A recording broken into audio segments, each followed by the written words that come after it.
So welcome to today's lesson, which is on density and pressure. There's two learning objectives for the lesson. Know and use the relationship of density equals mass divided by volume. And then also describe experiments to determine the density using direct measurements of mass and volume. So if you have an object which is regularly shaped, you can easily use mathematical equations. So for example, to determine the volume of a regular solid, which is let's say a rectangular cube, the volume will equal the width times the length times the height. Whereas if you want to work out the volume of a cylinder, it will be pi times the radius squared times the height.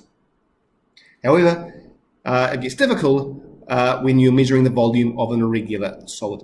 There's two ways you can do it. If it's a smaller solid, you can measure the change in the level of water in a measuring cylinder. Okay, so for example, you have your measuring cylinder, you fill it up to a known volume of water, and then you put your object into the measuring cylinder. As you can see, the volume rises, and the difference in the new volume subtracted from the initial volume of when the object was not inside the measuring cylinder will give you the volume of your object. If you have a larger object, then you use something called a displacement can. Okay, so in a displacement can, you fill the water up in the displacement can until it reaches the spout, and then you add your object. Okay, the object's going to displace some water, and that's going to go down into the spout into a second measuring cylinder or a flask.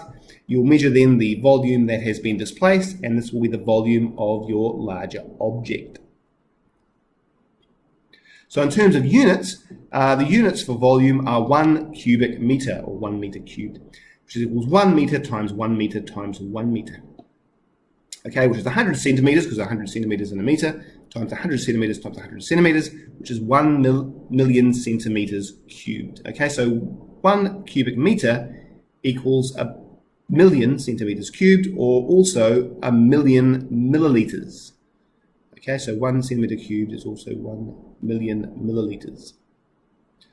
So this is the equation for density. Density equals the mass divided by the volume. That funky symbol is known as the rho. Okay, so mass is measured, of course, in kilograms. Volume is measured in cubic meters, which we just looked at, and density is measured in kilograms per meters cubed. And of course, you can rearrange the equation. So mass can equal density times volume, and volume equals density divided by volume. So to convert kilograms per meters cubed into grams per centimeters cubed, 1 gram of mass of water has a volume of 1 centimeters cubed. So 1 gram is basically the mass of a milliliter of water. But 1 gram equals 0.001 kilograms. So therefore 1 centimeter cubed is also 0.00001 meters cubed, quite small. Therefore 1 millimeter cubed of water will have a mass of 1,000 kilograms. Okay, a ton. So basically 1,000 kilograms per meters cubed is the same as 1 gram per centimeters cubed. Okay, so with that information, let's just finish off by looking at some density examples. So space has a density of around 1 times 10 to the negative 25 kilograms per meters cubed, so it's not particularly much matter in a volume. Hydrogen gas is about 0.1 kilograms per meters cubed, whereas something like lead, which is quite a dense metal, is about 11,300.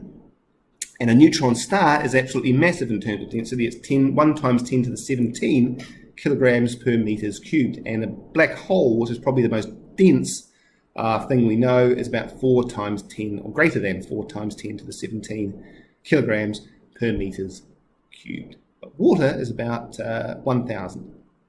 Okay, so that's usually what you use for exam questions. Okay, so that's basically density, and next lesson we'll look at pressure.